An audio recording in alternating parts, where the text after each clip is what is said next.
여러분 반갑습니다. 오늘도 벌컥 조주시나 함께 공부할 수 있는 시간 함께 참여해주신 여러분 감사합니다. 이 시간 함께 주기도문으로 기도하시고 오늘 공부를 시작하도록 하겠습니다. 하늘에 계신 우리 아버지여, 이름이 거룩히 여김을 받으시오며 나라 임하옵시며 뜻이 하늘에서 이룬 것 같이 땅에서도 이루어지이다.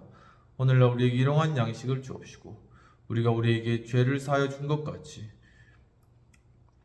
우리의 죄를 사하여 주옵시고 우리를 시험에 들지 말게 하옵시고 다만 에게서 구하옵소서. 대개 나라와 권세광의 아버지께 영원히 있사옵나이다. 아멘.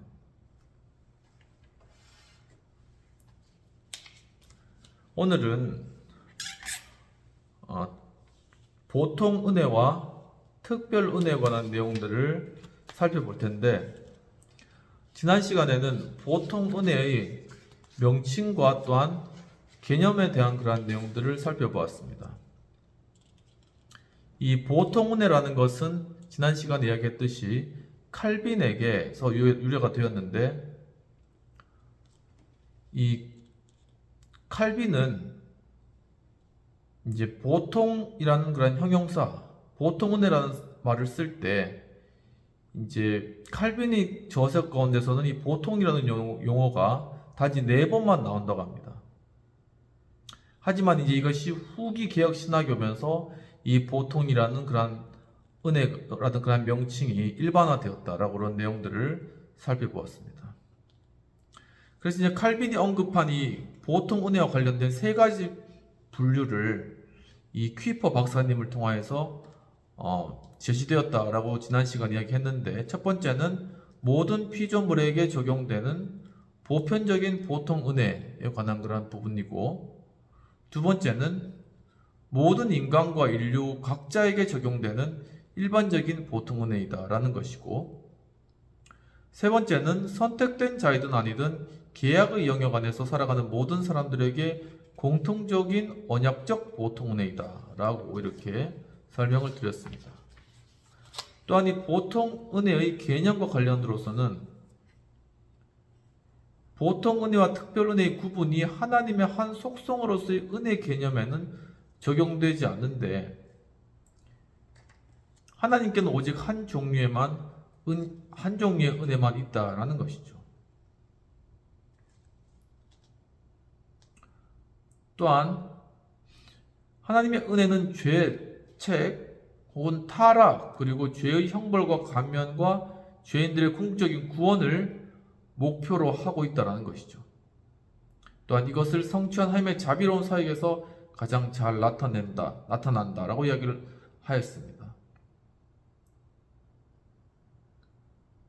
또한 개인들의 자연적 삶을 발전시키고 풍요롭게 하기 위한 모든 행동들 속에서도 찾아볼 수 있다라는 것이죠. 이러한 자연적 복이 인간 전체에 대한 하나님의 은혜의 발현들이라는 것이 또한 강조되어야 된다라는 것입니다. 이 보통 은혜라는 그러한 용어는 인류 전체의 공통적인 은혜를 표현하기 위해 사용될 수도 있지만, 선택받은 자든 선택받지 못한 자든 복음 아래 살고 있는 모든 자들에게 공통적인 은혜를 나타내기 위해서도 사용된다라고 또 설명하고 있었습니다. 그러면서 보통 은혜를 언급할 때는 2가지 내용에 우리가 보통 염두를 해두고 있는데, 첫 번째는 심령을 갱신하지 않고 일반 계시와 특수 계시를 통해 인간에게 어떤 도덕적 영향력을 행사해서 죄를 억제하고 사회생활에서 질서가 유지되며 시민적 의가 증진되도록 하는 성령 사역. 그리고 2번째는 햇빛과 비, 먹을 것과 마실 것, 주거와 의복 등과 같이 하나님께서 그분이 원하시는 대로 이제 모든 사람에게 무차별적으로 분유하는 일반적인 복들, 우리가 먹고 마시고 하는 이런 부분들이 있다라고 이야기를 하고 있습니다. 그럼 이 시간에는 다음과 같은 특별 은혜와 보통 은혜의 차이점들을 유의해야 된다라고 이야기하고 있는 부분들부터 보겠습니다. 첫 번째, 특별 은혜의 범위는 선택에 의해 결정된다는 것입니다. 특별 은혜는 선택받은 자에게 제한된다는 것이죠. 하지만 보통 은혜는 이와 같은 제한이 없고 모든 인간에게 무차별적으로 허용된다는 것입니다. 이 부분이 차이점이라는 것입니다. 선택과 유기의 결정은 보통 은혜에 결정적인 영향을 주지 못하는데, 선택받은 자들이 선택받지 못한 자들보다 더 큰 분량의 보통 은혜를 받는다고는 말할 수 없다라는 것이죠. 사악한 자가 오히려 더 많은 양의 보통 은혜를 소유하고 따라서 경건한 자들보다 인생의 자연적 복을 더 많이 향유한다는 사실은 상식적인 것이며 종종 관찰되는 그런 현상이라는 것입니다. 두 번째, 특별 은혜는 죄책과 죄의 형벌을 제거하고 인간의 내면적 삶을 변화시키며 성령의 초자연적 사역을 통해 죄의 부패로부터 점차 그를 정화시키는 역할을 하게 되는데, 특별 은혜의 역사는 항상 구원을 야기한다는 것입니다. 반면 보통 은혜는 죄책을 제거하지도 못하고 인간 본성을 갱신할 수도 없으며 단지 죄의 부패력을 규제하며 죄의 결과를 어느 정도 완화시킬 그런 정도뿐이다 라는 것입니다. 그래서 보통 은혜는 어떤 형태에 있어서는 외적 부르심과 도덕적 조명 이란 측면에서 구속의 경륜과 밀접한 관련이 있고 구원론적인 측면도 가지고 있지만 죄인을 구원할 수는 없다는 것이죠. 세 번째로는 특별 은혜는 불가항력적이라는 것입니다. 이것은 특별 은혜가 인간으로 하여금 자신의 의지에 반하여 믿도록 강제하는 결정론적인 힘이라는 그러한 뜻이 아니라 인간의 심령을 변화시킴으로써 인간이 구원에 이르도록 예수 그리스도를 완전히 영접하고 하나님의 의지에 순종할 수 있게 해준다는 그러한 뜻이다라는 것이죠. 보통 은혜는 저항할 수 있으며 실제로 항상 저항을 받고 있다고 이야기하고 있습니다. 로마서 1장과 2장에서 바울은 이방인들이나 유대인들이 그들이 소유한 빛에 따라 살아가지 않는다고 말하는 것입니다. 쉐드는 보통 은혜에서의 신앙과 회개로의 부르심이 언제나 비효과적이다라고 이야기했는데, 왜냐하면 인간은 신앙과 회개를 싫어하고 죄의 노예가 되기 때문이다라고 이야기하고 있는 것입니다. 보통 은혜는 인간의 심령을 변화시키지 못하므로 구원에 이르게 할 수가 없다라는 것이죠. 네 번째, 특별 은혜는 영적이고 재창조적인 방식으로 역사하여 인간 본성 전체를 갱신하는 것이고 인간이 예수 그리스도 안에 있는 구원의 제의를 기꺼이 받아들일 수 있도록 한다라는 것이죠.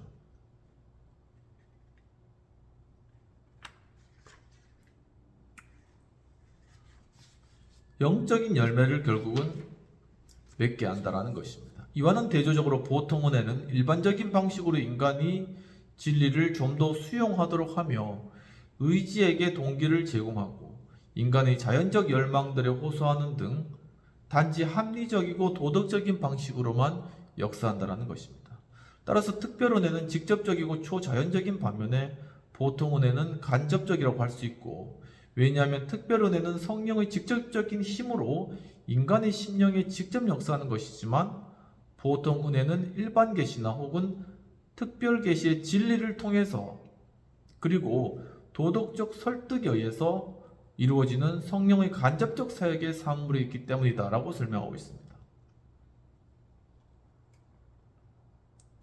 이러한 보통 은혜의 개념은 알미니우스주의적 개념과는 또한 구분되어야 되는데, 알미니우스주의자들은 보통 은혜를 구원의 순서에서의 연결고리로 이해하고 보통 은혜에 구원의 의미를 부여하는 것이죠. 그들은 하나님의 보통 은혜로 인해 중생하지 못한 자도 어느 정도 영적인 선을 행할 수 있으며 신앙과 회개 속에서 하나님께 돌아갈 수가 있고 예수를 영접하여 구원에 이를 수 있다고 주장하는 것입니다. 이들은 여기서 더 나아가 진리의 심령의 조명과 권면적 감화력으로 인해 보통 은혜는 죄인으로 하여금 예수 그리스도를 영접하고 신앙과 회개로서 하나님께 나아가게 하며 죄인이 고집스럽게 성령의 역사에 저항하지 않는 한 결국 이 목적을 이룰 것이다 라고 상당히 보통 은혜에 큰 비중을 실어 주고 있는 것입니다. 도르트 신조는 이를 염두에 두고 부패한 자연인이 보통 은혜와 타락 이후 그에게 잔존한 은사들을 잘 활용함으로써 더 큰 은혜, 즉 복음적 은혜 혹은 구원 은혜 그리고 구원 자체를 획득할 수 있다라고 가르치는 자들의 오류를 거부한다라고 이렇게 도르트 신조는 엄명하고 있다라는 것입니다. 그러니까 보통 은혜로는 결코 구원에 이를 수도 없고 구원에 이르는 길을 제시할 수도 없고 보통 은혜는 단지 모든 사람에게 주신 보편적인 은혜다라고 이야기를 하는 것이죠. 그러면 C로 넘어가서 보통 은혜와 그리스도의 속죄 사역에 대한 내용들을 살펴보도록 하겠습니다. 여기서 보통 은혜의 발현이 어떤 방식으로든 그리스도의 속죄 사역과 연관되어 있지 않겠는가 하는 질문이 제기되는 것도 당연하다라는 것이죠. 우리가 알고 있는 한 카이퍼 박사는 그러한 연관을 인정하지 않는다라는 것입니다. 카이퍼에 의하면 보통 은혜의 근원은 창조의 중보자여 세상에 와서 모든 사람을 비추는 그리스도다라는 것이죠. 이는 보통 은혜의 복들이 창조 사역에 기원한다는 것을 의미한다는 것입니다. 하지만 이것은 어떻게 거룩하고 공의로운 하나님께서 모든 것을 상실한 죄인들에게 그들이 그리스도의 의에 참여하지 않고 끝까지 회개를 거부할 때도 은혜와 호의를 베풀어 줄 수 있느냐 하는 질문에 대한 답변으로는 충분치 못하다라는 것이죠. 어떻게 하나님은 죽음과 정죄 선고를 받은 자들에게 이러한 창조의 복을 계속 베풀어 주시는가라는 질문이 들 수 있는 것이죠. 선택받은 자들에 관한 한 그리스도의 십자가가 이 질문에 대한 답변이 될 것인데, 하지만 유기된 자, 즉 선택받지 못한 자, 즉 구원에 이르지 못한 자는 어떠할까라는 것입니다. 여기에 대해서 아마도 첫 번째로 보통 은혜는 죄책을 제거하지 못하고 따라서 용서를 포함하지 않으며, 두 번째로 보통 은혜는 정죄 선고를 해제하는 것이 아니라 다만 그 집행을 연기할 뿐이라는 두 가지 사실로 인해 보통 은혜를 인간에게 부여하는 데 있어서는 특별한 법적 근거를 가정할 필요가 없다고 말할 수도 있을 것이다 라고 이야기를 하는 것입니다. 즉 보통 은혜를 인간에게 분여해 주는 것은 어떤 특별한 어떤 법적 근거를 가지고 그에 대해서 그 결과로 주는 것이 아니다라는 것이죠. 아마 하나님께서 그의 진노를 연기하면서 멸망받게 될 진노의 그릇들을 오래 참기를 원하신다라는 것이 보통 은혜의 복들에 대한 충분한 설명이 될 것이다 라는 것입니다. 그러니까 멸망받게 될 진노의 그릇들 역시도 주님께서 길이 참으시면서 어떤 보통 은혜를 베푸신다라는 것이죠. 개혁파 신학자들은 일반적으로 회개하지 않는 자와 유기된 자들도 그리스도의 속죄의 피로 말미암아 이러한 복들을 받을 수 있게 됐다고 말하기를 주저한다라고 이야기를 하고 있습니다.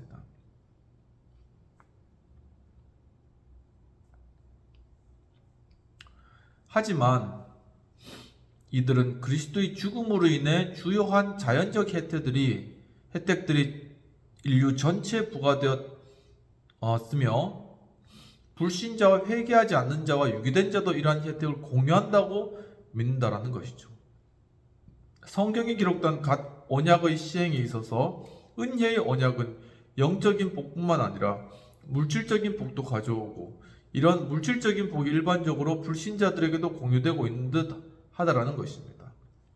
커닝엄은 인간이 집합적으로 서로에 대해 맺고 있는 상호관계로 인해 많은 복들이 그리스도의 죽음으로부터 부수적으로 혹은 우발적으로 인류에게 부어진다라고 말하였다는 것이죠. 이는 당연한 일이라고 이야기하고 있습니다. 만약 그리스도께서 세기가 거듭되는 동안 인류 가운데서 선택받은 자들을 점차적으로 불러서 구원하시고자 한다면 하나님께서 오래 참고 악의 진행을 저지하시고 인간이 자연적 능력을 발전시키고 인간이 마음속에 시민적 의 혹은 사회 안에서의 외면적인 도덕과 선한 질서에 대한 갈망이 일어나게 하고 인류 전체에 무한한 복을 부어주실 필요가 있다는 것입니다. 왜냐하면 결국은 특별 은혜에 따라서 구원받을 자들을 구원해 내기 위해서 인류 전체가 일반 은혜에 따라서, 보통 은혜에 따라서 사회를 유지해 나갈 수 있도록 그것을 지켜야 될 필요성이 있기 때문이다라고 설명하고 있는 것이죠. 하지 박사는 인류와 같이 출생에 의해서 번식되고 서로 연합하여 생활하고 있는 종족 중 일부를 구원하려는 어떠한 계획이 그 목적을 성취하려면 구원받지 못한 여타의 모든 구성원들의 신분과 운명에 반드시 영향을 주게 된다라고 서술하고 있다는 것입니다. 하지는 캔들리시 박사를 인용하여 타락 즉 배교 후 최후 심판까지 인류의 전 역사는 유기된 자들에 대한 인내의 시대이다 라고 이야기를 하면서 이 시대에는 항구적으로 그들의 신분과 운명에 영향을 주는 물리적이고 도덕적인 많은 복들이 심지어 이방인들에게도 베풀어진다라는 것이죠. 특별히 기독교 공동체에 유식하고 품위 있는 시민들에게 더 많이 베풀어진다라는 것입니다. 그리스도를 매개로 하여 그들에게 베풀어졌고 지금도 베풀어지고 있는 이러한 복들은 처음부터 그들을 위해 제정되었음이 틀림없다라고 이야기하는 것입니다. 이렇게 그리스도의 속죄 사역으로부터 간접적으로 유래하는 인류의 일반적인 복들은 하나님께서 예견하신 것이요 관련된 모든 사람들을 위한 복으로 제정하신 것이다 라는 것이죠. 물론 그리스도의 사역에 있어서 하나님의 의도가 인류 전체의 일시적인 복락이 아니라 선택받은 자의 구속과 우선적이며 직접적인 관련을 맺고 있다는 것은 분명한 사실이라는 것입니다.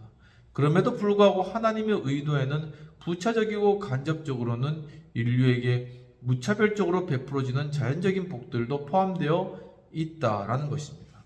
자연인이 저주와 죽음 이외에 다른 것을 받는다면 그것은 모두 그리스도의 구속사역의 간접적 결과이다. 그러니까 인간이 받는 모든 복락과 즐거움이라든가 아니면 유익이라든가 혜택은 사실 예수 그리스도의 구속사역과 밀접하게 연관이 있는 그러한 것이다 라는 것을 이야기하는 것입니다.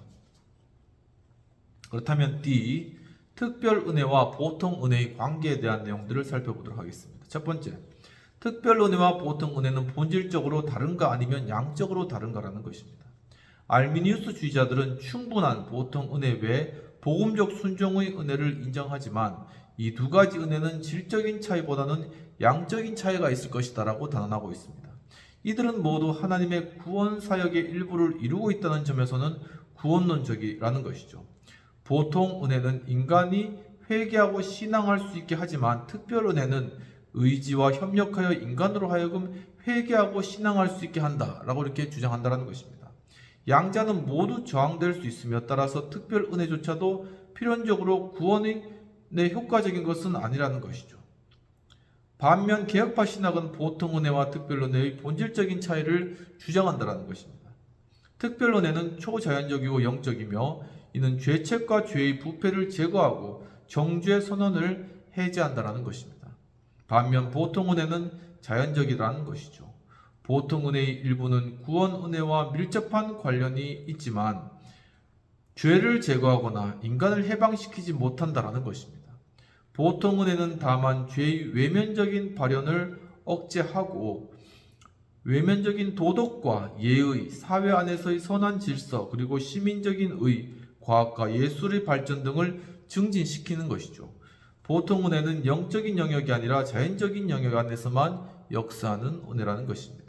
따라서 보통 은혜와 특별 은혜는 현세에서는 서로 밀접한 관계를 맺고 있지만 이들은 양적으로가 아니라 본질적으로 구분되는 것이라고 말해야 한다는 것입니다.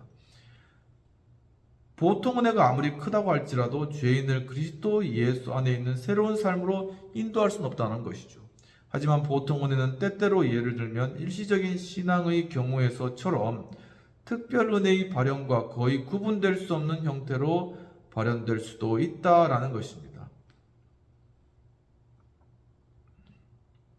슈에드 박사 같은 경우에는 선택받지 못한 자는 보통 은혜를 받는다. 보통 은혜는 인간의 의에 의해 좌절되지 않는다면 인간의 의지를 움직일 수 있다. 만약 죄인이 적대적인 입장을 취하지 않는다면 보통 은혜는 구원 은혜와 동일하다라고 말하는데 이는 특별 은혜와 보통 은혜의 본질적인 차이를 염두에 두고 있지 않은 듯 보여진다라고 이제 벌크프 교수님은 생각하는 것이죠. 그는 각주에서 보통 은혜가 죄인에 의해 저항받지 않을 경우 중생의 은혜와 동일하다는 것은 보통 은혜가 죄인에 의해 지지받을 때 중생의 은혜와 동일하다는 의미가 아니다.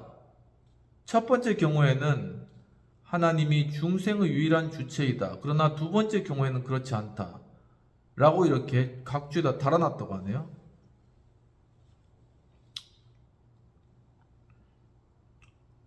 그러니까 보통 은혜가 죄인에 의해 저항받지 않을 경우 중생의 은혜와 동일하다. 것이 보통 은혜가 죄인에 의해서 지지받을 때 중생의 은혜와 동일하다는 의미는 아니다라는 것이죠. 말이 좀 어려운데, 첫 번째 경우는 하나님이 중생의 유일한 주체이고, 두 번째 경우는 그렇지 않다라고 이야기하는 것입니다. 이는 루터 신학을 상기시켜 준다라고 벌커프 교수님은 보셨습니다. 하지만 저자의 의도는 분명하지 않은데, 그는 다른 곳에서 죄인의 무저항을 성령의 사역에 귀속시키기 때문이다라는 것입니다.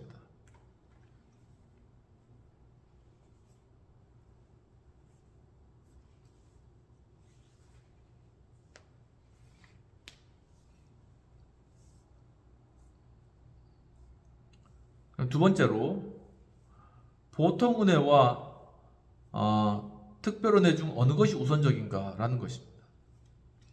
이 질문에 대해서는 양자 중에 어느 것도 다른 것에 대해 시간적으로 우선하지 않다고 답변해야 한다는 것입니다. 창세기 3장은 양자는 모두 타락 이후 동시에 작용하기 시작했다는 것을 밝혀주고 있고, 하지만 보통 은혜가 이 세상 안에서 작용할 때 특별 은혜를 보조하기 때문에 논리적 우선성은 특별 은혜에 두어야 된다라고 보고 있는 것입니다. 세 번째, 보통 은혜는 독립적인 목적이 있는가?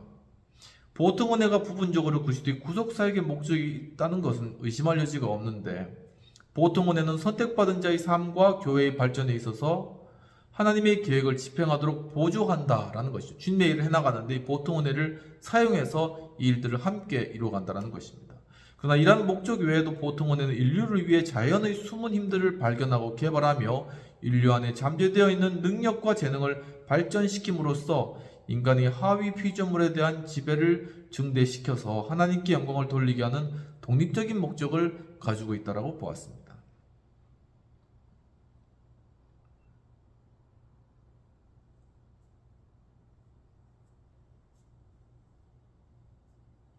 보통 은혜를 통하여서 생육하고 번성하라, 땅을 정복하라, 이러한 것들을 이루고 그것을 통해 하나님께 영광을 올릴 수 있다라는 것을 이야기하는 것입니다. 네 번째, 특별 은혜와 보통 은혜는 각기 서로 구별된 영역을 갖는가라는 부분입니다.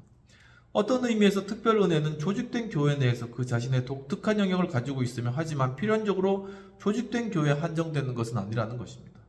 보통 은혜도 모든 사람에게 부여되기 때문에 교회 안에서도 역사한다고 말할 수 있는 것이죠. 양자는 모두 이 세계 안에 역사합니다. 하지만 보통 은혜가 좀 더 통상적인 의미에서 자연계와 현세에 관련된다고 하면, 특별 은혜는 새 창조 일들과 관련된다는 것이죠. 이들은 서로에게 영향을 주지 않을 수 없다는 것입니다. 보통 은혜는 교회를 풍요롭게 한다는 것이죠. 교회는 보통 은혜의 열매들을 중생한 삶의 영향 아래 둠으로써 이를 좀 더 높은 수준으로 고양시킨다라고 이야기하는 것입니다.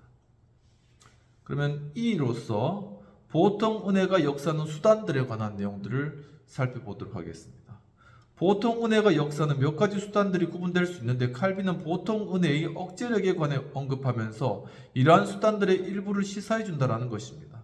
따라서 아무리 인간들이 자신의 불순한 행위를 위장하려고 하더라도 어떤 사람들은 단지 수치심 때문에, 어떤 사람들은 법에 대한 두려움 때문에 수많은 종류의 사악한 행위를 수행하는 것으로부터 억제된다는 것이죠.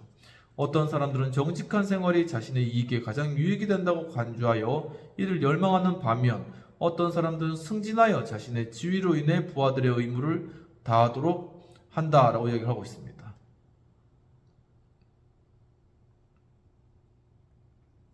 또한 따라서 하나님은 본성을 내면적으로는 순결하게 만들지 않았을지라도 그의 섭리로서 본성의 왜곡을 억제하여 그것이 행동화되는 것을 막으신다라는 것이죠. 본성은 악하지만 주님의 일반 은총을 통하여서 선한 행동을 습관하고 그것을 절제시킴으로 말미암아, 억제시키로 말미암아 하나님의 은혜로 이 세상이 돌아가도록 만드신다라는 것입니다. 그래서 다음은 보통 은혜가 역사하는 주요한 수단들인데, 첫 번째는 하나님의 계시의 빛입니다. 이것은 근본적인 수단입니다. 이것 없이는 다른 수단은 불가능하고, 만약 가능하다 하더라도 적절하게 기능할 수가 없다고 이야기하고 있습니다. 우리는 여기서 우선 자연을 비추며 출생한 모든 사람을 비추는 하나님의 계시의 빛에 염두를 두어야 된다는 것이죠. 이는 그 자체로 보통 은혜의 열매이며, 또한 자연인의 양심을 인도하는 역할을 수행함으로써 보통 은혜를 좀 더 발현하도록 하기 위한 수단이라는 것입니다. 바울은 본성으로 율법의 일을 행하는 이방인들에 대해 이 사람은 율법이 없이도 자기가 자기에게 율법이 되나니 이런 이들은 그 양심이 증거가 되어 그 생각들이 서로 혹은 고발하며 혹은 변명하여 그 마음에 새긴 율법의 행위를 나타내느니라고 말합니다.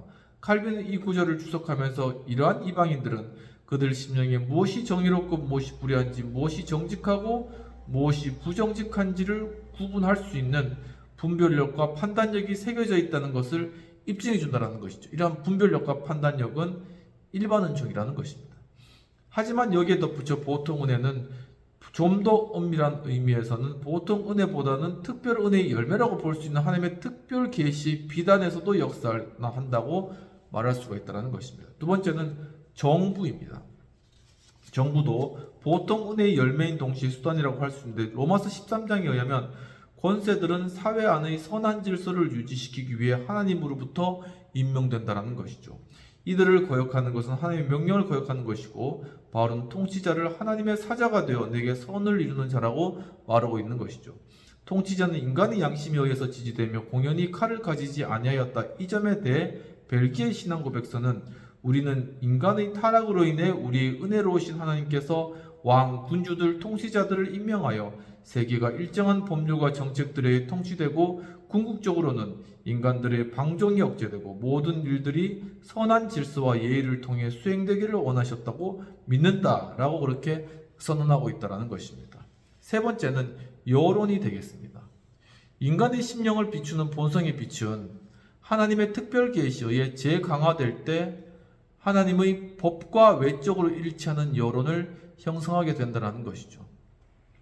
그리고 이는 여론의 심판에 매우 민감한 사람들의 행위에 커다란 영향을 미친다는 것입니다.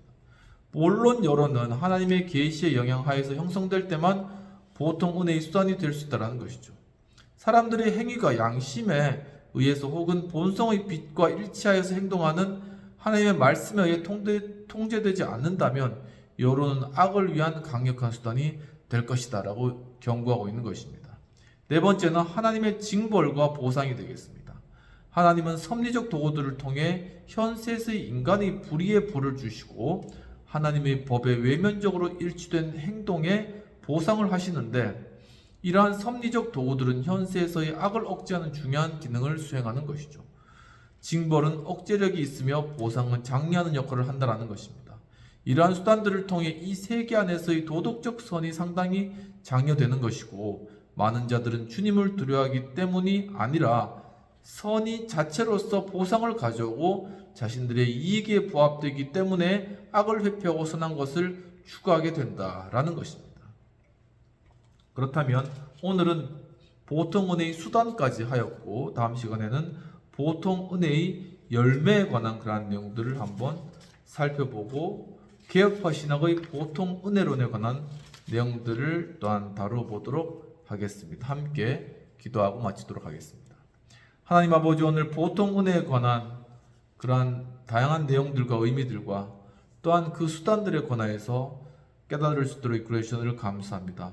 예수 그리스도의 그 구속으로 말미암아 특별 은혜로 구원하기를 원하는 주의 백성들을 세대를 거쳐가면서 주님께서 주의 백성으로 모으시기 위하여서 바로 이 땅 가운데 주님 보통 은혜를 통하여서 이 땅을 지키시고 법과 제도와 질서를 주시고 학문과 또한 여러 예술과 과학을 허락하심으로 말미암아 이 땅을 지키고 계신다는 사실을 새롭게 깨닫게 해주시는 은혜를 감사하고 이젠 참으로 예수 그리스도의 그 속죄의 능력과 우리 주신 특별 은혜에 감사하며 또한 이 땅 가운데 참 그리스도의 보통 은혜를 또한 누려가며 또 이 땅을 그리스도의 특별 은혜와 이로 유래한 또한 보통 은혜 그것을 통한 정의와 공의가 이루어지고 이 땅을 세워가는 건 역시 주님의 뜻임을 깨달아 알고 일들 가운데 저들 참여하며 또한 그것을 통하여서 하나님께 영광 올려드릴 수 있도록 도와주옵소서. 감사하고 모든 말씀 우리 주 예수님 이름으로 기도합나이다. 아멘. 네, 오늘도 장시간 또 벌컥 저희 신랑 함께 공부할 수 있도록 함께 해주신 여러분 감사합니다. 날씨가 지금 갑자기 좀 기온이 떨어졌는데 또 감기가 요즘 유행이더라고요. 건강 잘 유의하시고 또 하나님 말씀 가운데 또 영의 양식으로 풍성하고 또 성령이 조명하심으로 말미암아 매일매일의 삶 가운데 큰 승리와 또한 기쁨을 누려가시는 그런 복된 한 주 되시기를 축원합니다. 감사합니다.